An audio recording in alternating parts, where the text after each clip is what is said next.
To the cloud. For anyone who's not able to join today, we're going to share this link later. So yeah, welcome. Good morning. Thanks for being here. I'm Alicia Jeffers. I'm the marketing manager for Loco Think Tank, and I'm filling in for Kurt Bear this morning, who isn't able to join us because he is attending a Good Samaritan event where he's sharing information about entrepreneurship with folks who are retired and want to stay in the loop. So he's asked me to run this meeting with Sarah, and I'll introduce her in just a moment. First of all, though, a couple of things before we dive in. We've got another webinar that's coming up in about a month. Well, not next month, but the next June 14th is what you can mark your calendar for. We are going to be having another Wednesday morning, 9 a.m. webinar, and I don't have the details yet, but I will share those when I have them. And then the next day, June 15th, is going to be our next Free Think. And if you're not familiar with what Free Thinks are, it's kind of a chance to test out a chapter meeting, a think tank chapter meeting. It's like a condensed version of it. And it'll be a happy hour Free Think. So it's from 4 to 6 on that Thursday, June 15th. And we'll go through our whole issue processing and the kinds of things that members go through in a meeting. So you can get a taste of it. And so it's open to the public, it's in person here at our headquarters. If you're a business owner, business leader, key employee, or you know someone who is, this is the perfect chance to test us out. So you can find out more about those and register for them on our events page at locothinktank.com. And I encourage you, if you haven't already, to sign up for our mailing list, and you'll get more of the details on those things as they come up. So I think I mentioned that we're recording this. And so without further ado, I'm going to introduce Sarah Lukemeyer. And she has been a member with us since December of 2020.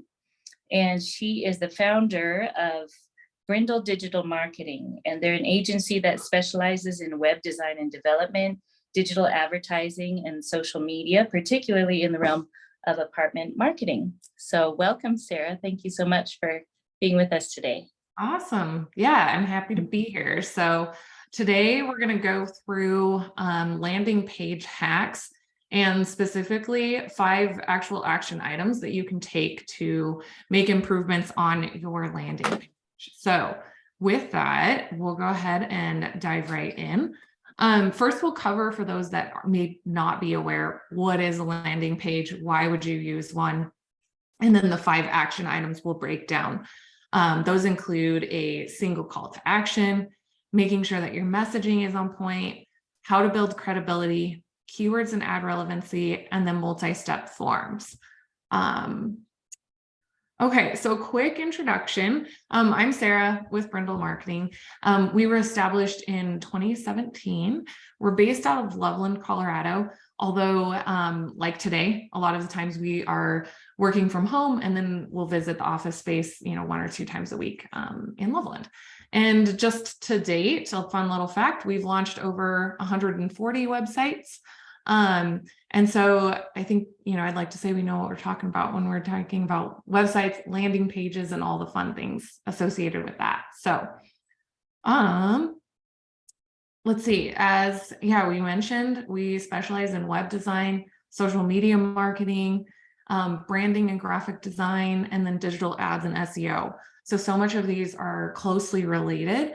And we primarily serve the multifamily and apartment marketing or apartment industry, but we do have a lot of clients kind of outside of that space too. So, all right, so landing pages, they're sometimes called splash pages. And essentially it is a standalone web page that a visitor lands on after clicking on like an ad or maybe an email campaign, whatnot. They're typically specialized to a specific campaign and then guide visitors towards like single call to action versus a website that may have more of a browsing effect. So yeah, so what I want to do today is just share insights as to what you can do to make your landing pages better. And then we'll talk too, and we can cover this at the end, but there's a lot of different softwares that you can utilize for launching a landing page, such as Unbounce. You can use WordPress. I mean, I think when we even mentioned Canva has them now. So,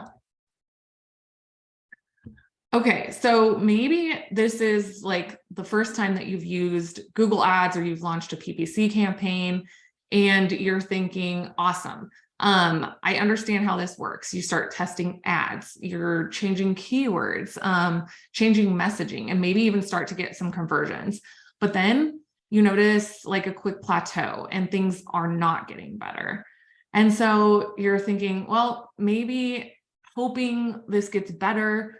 But what are some things that you can do to ensure the experience and your ads start performing better? Okay, so again, it's going, why are my ads not performing? And so often marketers are looking at their Google Ads account or their Facebook ads account. And it's often missed to look outside of the ads account. Look at where you're sending that traffic. Once you have a well-structured ad account, a lot of the improvements to performance are actually done on your landing page. So that's what we're going to do is we're going to dive into some of the hacks that make a huge difference when you send your PPC traffic to the landing page versus just a home page.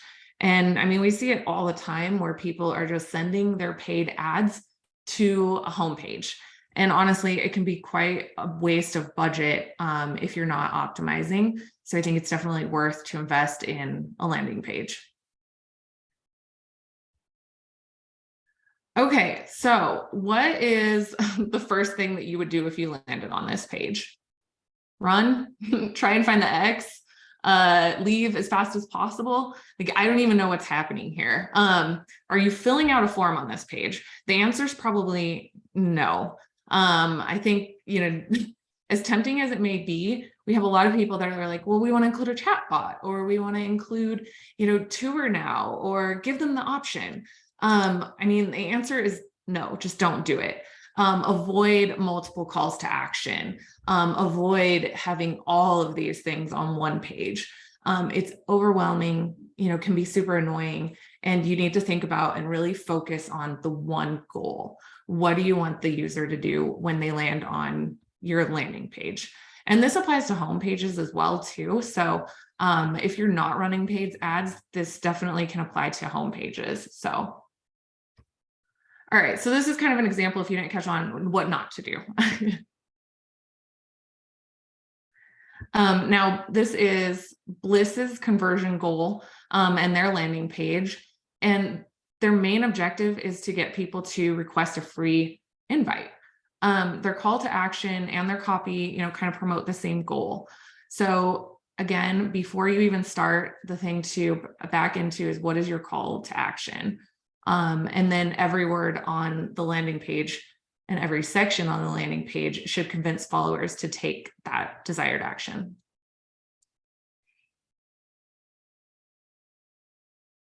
Okay, so now we have a call to action, but how can you make it better? So let's cover some of the main calls to action. That might be like, call us or submit a form, get a quote, watch a demo, sign up, right? But now, how do you create a sense of urgency or overcome objections? You can do that by, just adding a little bit more to that button or that click trigger. For example, I get this a lot too, because we use a lot of different software.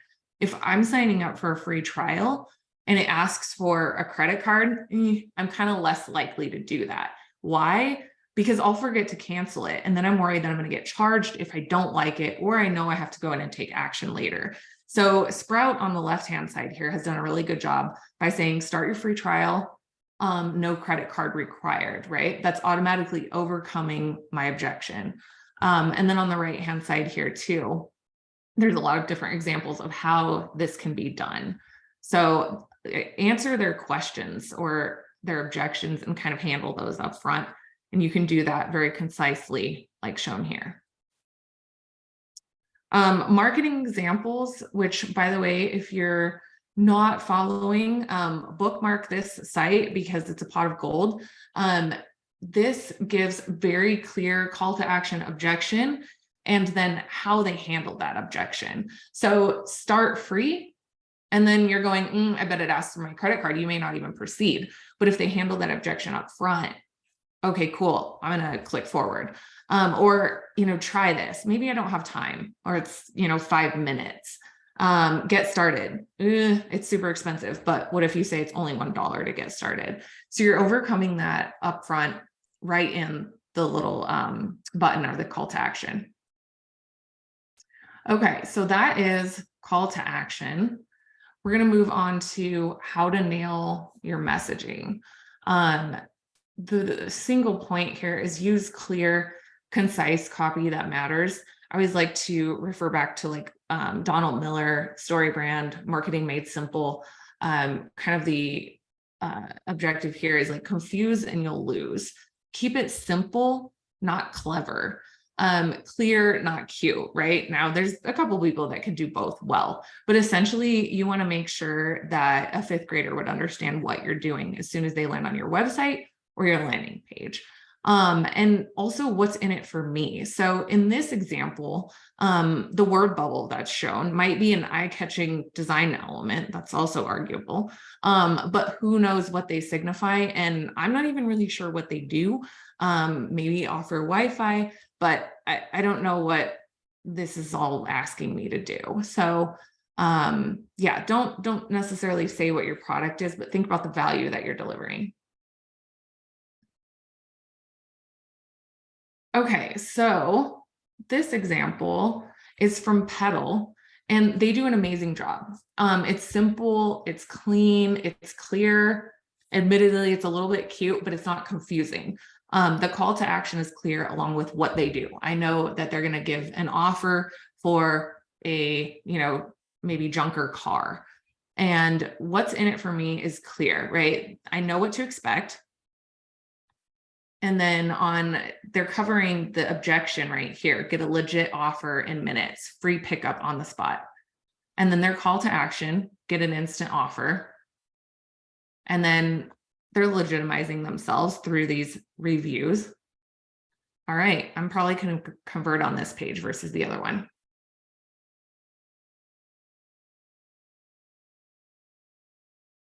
Okay, so let's explore a content formula, because this is great. And all of these companies that I'm showing examples of may have had a lot of content and research that went into this. But there's a formula to it. So even again, if you're not running ads, this could be super helpful on a homepage. And on the last example, we saw Petal do this with this exact template. So step 1 is write down the value that you provide. Ultimately, you want to think about the dream outcome of your customer. So in this case, this is a vet health insurance, or a pet health insurance rather. And so your first thing you're thinking, well, it's probably going to be expensive. They do a really good job of overcoming this objection and, assuring you to move forward.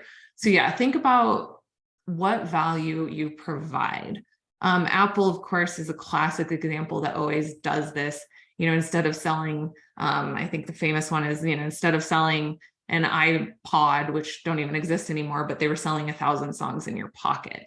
So think about that. Next, on the subtitle, add a hook, or overcome your customer's biggest objection and think about or explain how you'll create that value, and then put them together. And then a really good exercise too is to go through and cross out any words that are unnecessary. So you can see you want to keep this super concise. And then you always want to include, let me go back. Include a visual, whether that's someone using your product, you delivering your product, or in this case, they've kind of killed 2 birds with 1 stone. They're including a visual, and then they're also showcasing social proof here. Okay, and then of course, the call to action.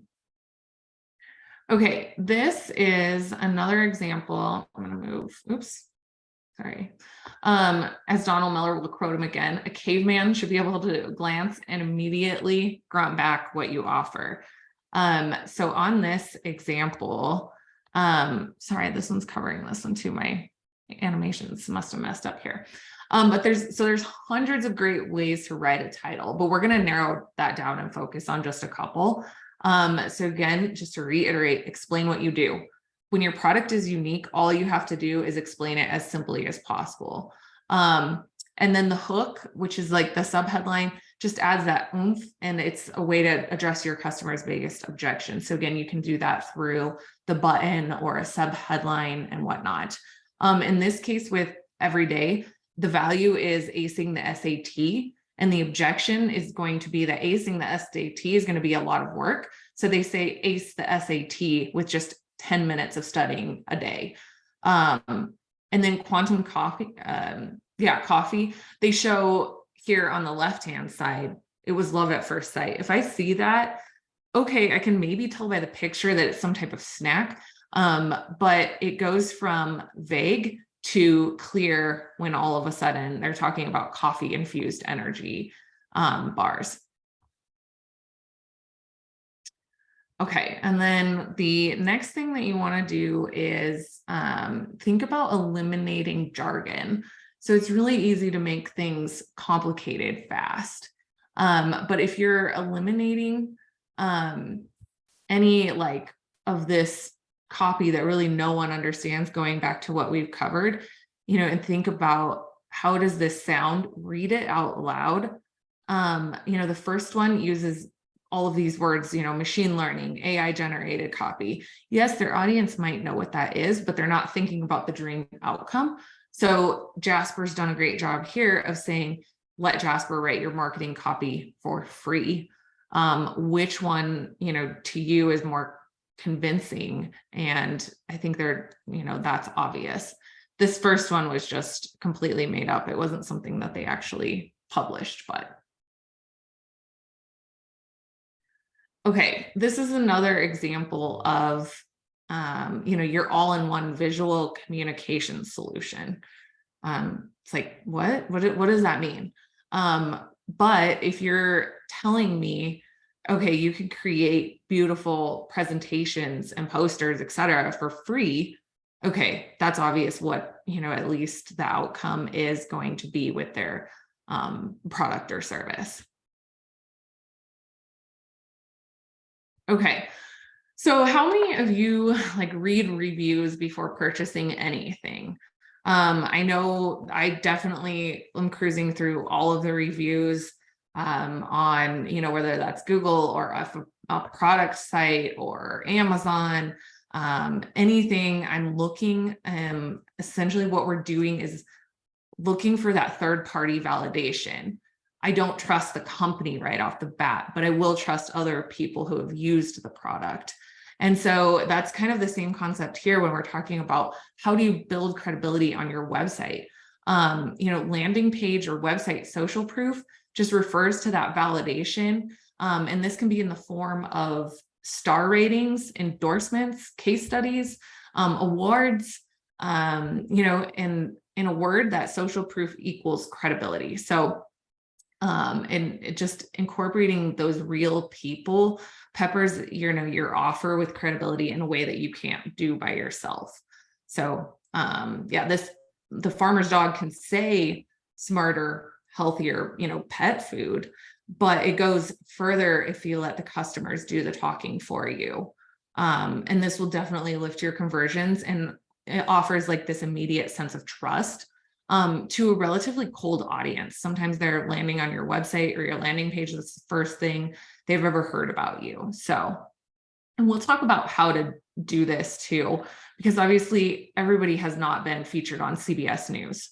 So there's a few different ways that you can do that. PandaDoc has done this too. You can see through just logos of companies that use their product. This Municibid, they are saying, hey, you can trust this because it's a verified authorized.net. So don't be afraid to enter your credit card, just overcoming that objection, building credibility all in one.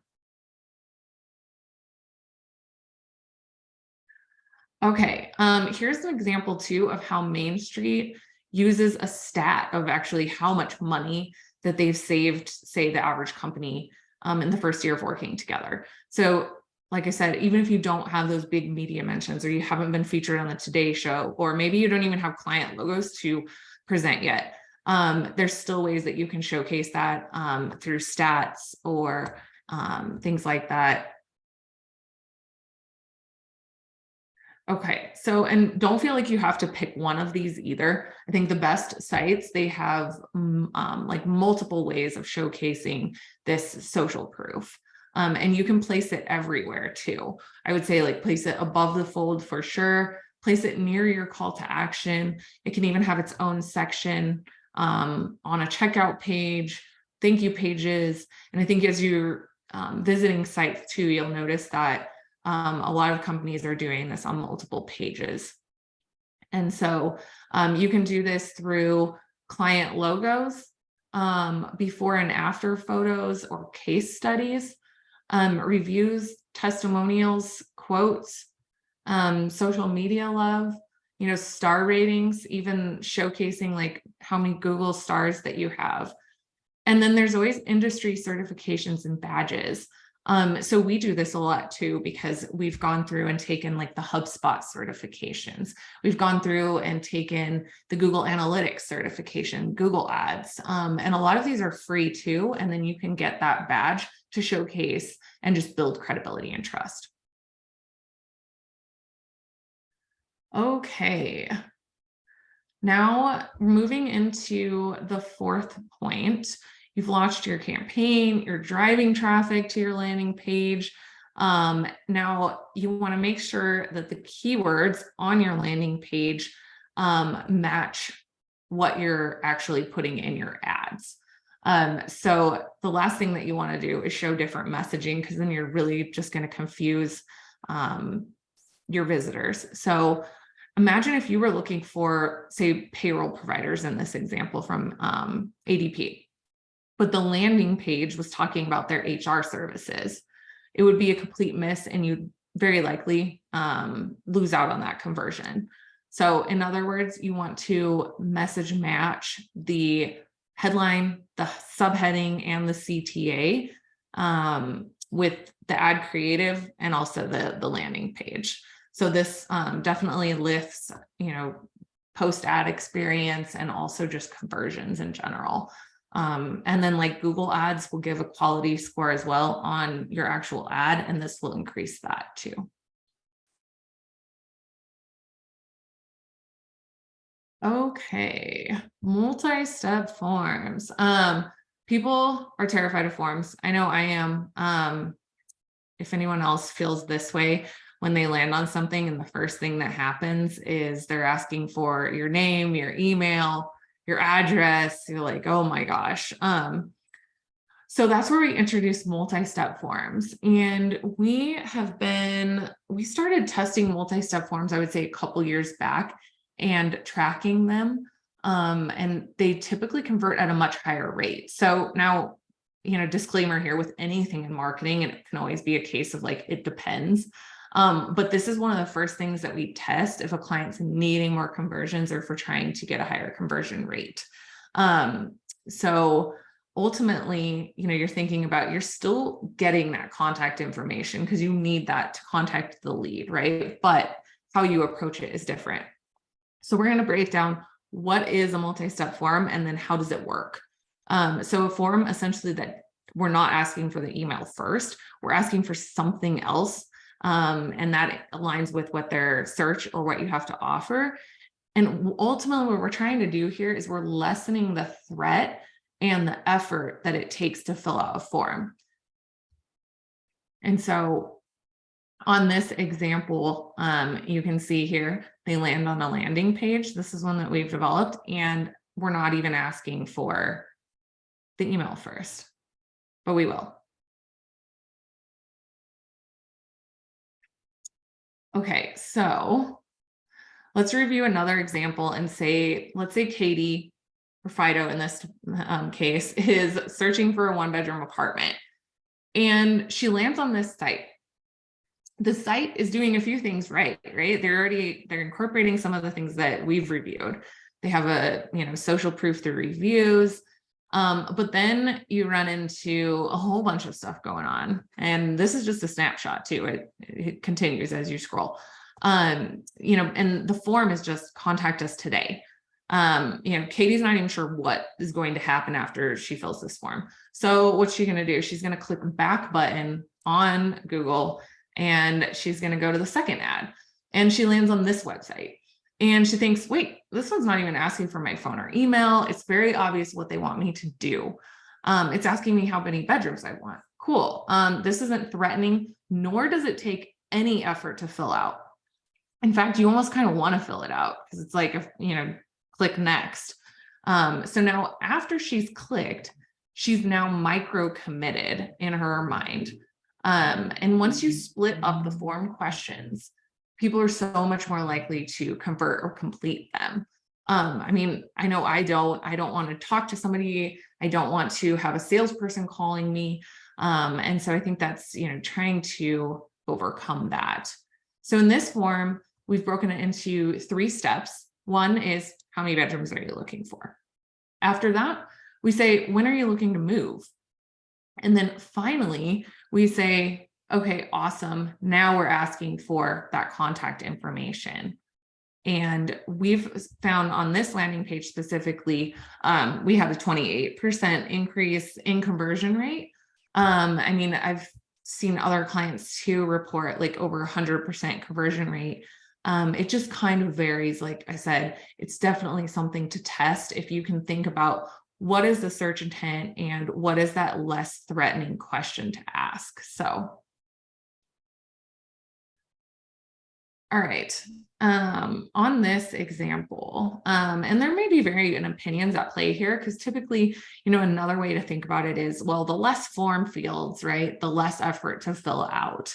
Ultimately here with our clients too, we're looking at getting them quality leads versus just, quantity.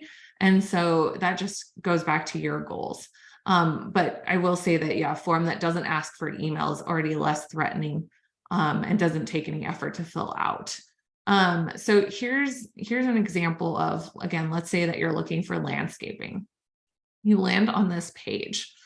All it says is like request service. Okay. I'm not really sure what's going on. Now they have a little bit of social proof. They talk about 20 years, service warranty, whatnot. I'm going to go ahead and click through though. And then you land on this page. Okay. So this one is doing the same thing. If you're still asking for the email, eventually you're saying, okay, here's who we are, trust builders. What city do you live in? Very, very, low threat to that person. And so this one goes through and ultimately does ask for their contact information. But yeah. And I think it's important to note, always test when you're making these changes. So like if you're looking to overhaul your website or your landing pages, and specifically you're sending paid ads to them, slow roll it, because if you make a ton of edits at once, you won't know what changes drove or contributed to performance improvements. And so what we'll do here at Brindle is we'll make smaller adjustments. Like let's say we converted a form to a multi-step form. We'll sit on that for a while, see if was the change positive, negative, or neutral, instead of like rolling out a lot of social proof, new videos, new photos, and a multi-step form. So just make sure you're always learning from those adjustments that you've made. Okay, awesome. So to summarize what the 5 action items are here for your homepage or landing page, make sure you have a single call to action, nail your messaging, build trust and credibility, make sure your keywords match your ads on your landing page. And then I highly suggest implementing these multi-step forms. So That was a lot of information, but does anyone have any questions?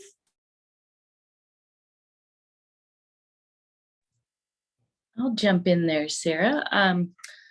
This is Alicia, and I was curious to go back to kind of the first step you were talking about in terms of not using your homepage as when you share your link in an ad or on a different website.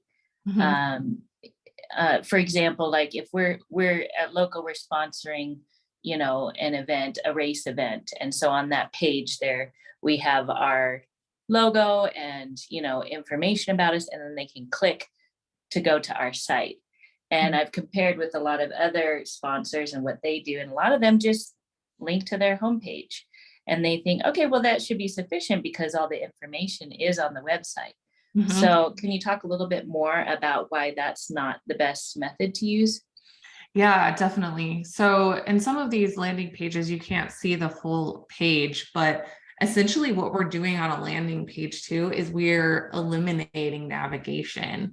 All that person can do is convert. Now a lot of clients seem to be hesitant about that. 'Cause it's like, well, what if they want to visit, the homepage, or what if they're looking for that information?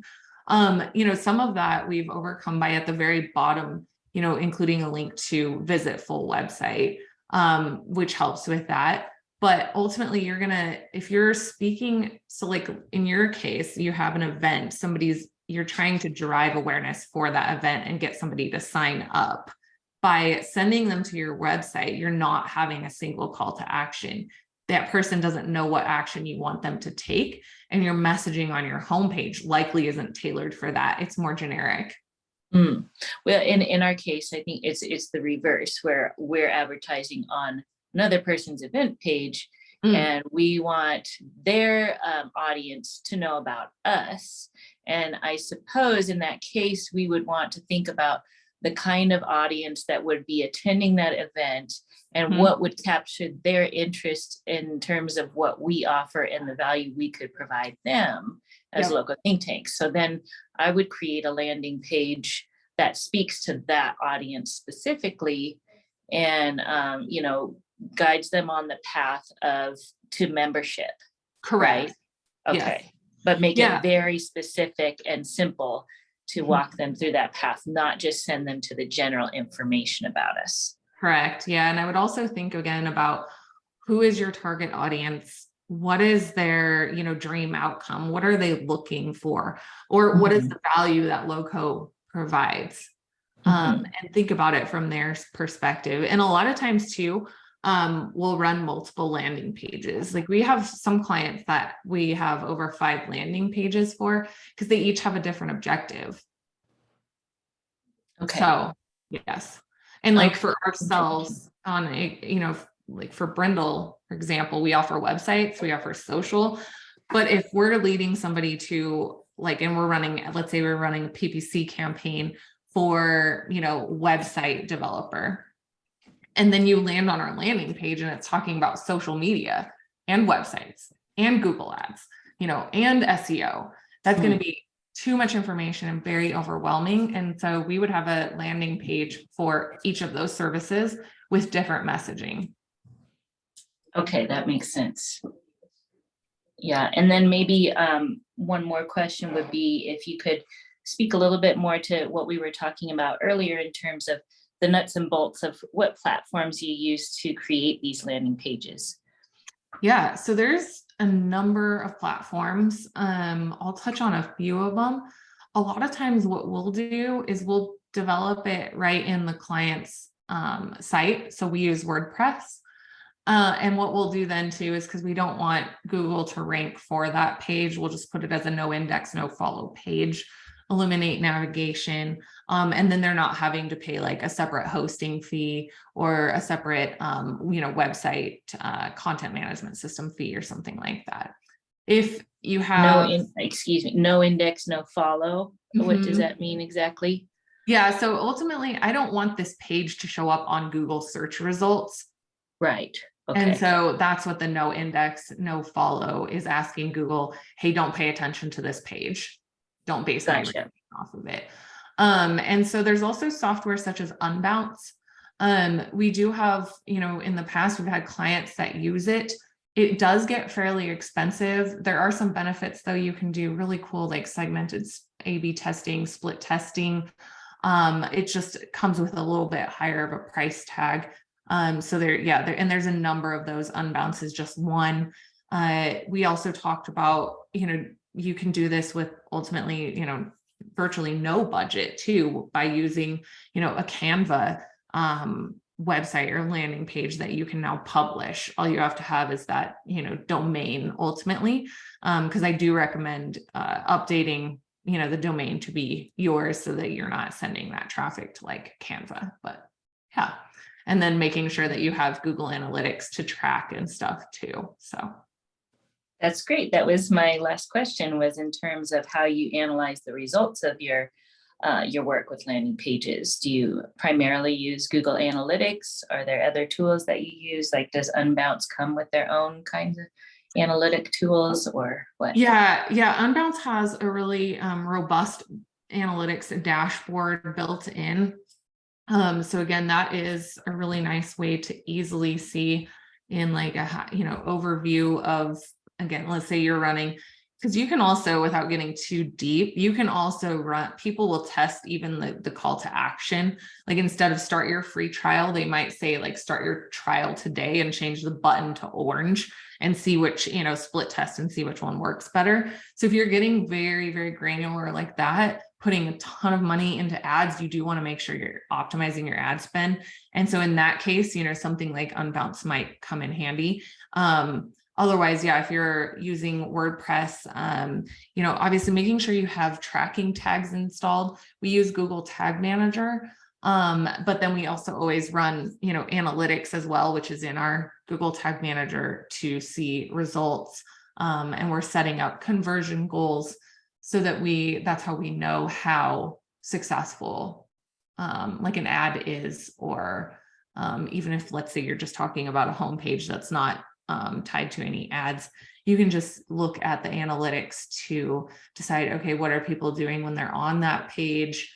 Are they making it to, the contact page to convert, whatnot? So. And Google Tag Manager, is that a separate app then, and that's independent of Google Analytics? Yeah, so Google Tag Manager is cool because it offers you a single place to basically like house all of your tracking tags. So you can install a Google tag on your website, and then you can set up once, and then you can set up all of the different tracking tags in that Tag Manager account.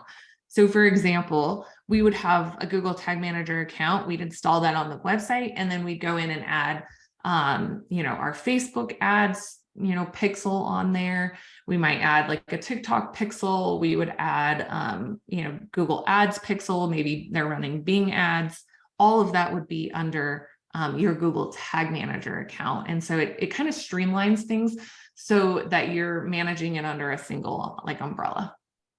That is awesome. I see another webinar in our future here. You could do a follow-up one just on tags. I was just going to say, there's a lot there. To discuss on how to really maximize the tracking with the use of tags. I think that gets a little complex, maybe beyond the scope of this particular webinar, but excellent to know about and start learning and implementing. And you're welcome to come back with another webinar in the future on that topic.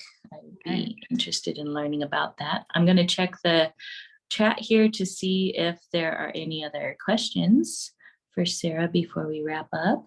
I just have a quick question. As far as conversion rates, do you have kind of a general baseline of if it's this, then it's successful, or does it kind of vary by industry? Sorry, as far as what? Just conversion rates. Do you have kind of like a baseline that like this is good, or we need to reevaluate, or do you kind of base it off of the industry more? Good question. Industry benchmarks can be a good baseline. I definitely want to go off of them though, because they're typically very broad, right? Like for example, even with apartment marketing, you're looking at the real estate industry, super, super broad, because you're talking about single family, all of that. So take that with a grain of salt. Usually what we base it on is historical data, a few different things, I guess, industry benchmarks, historical data, maybe even client goals or past performance.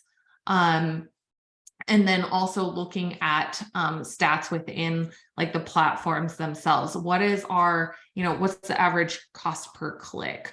What do we expect to convert, and then constantly trying to optimize that. And again, making those tiny changes, seeing, was it positive, negative, or neutral? And then fine tuning and tweaking from there.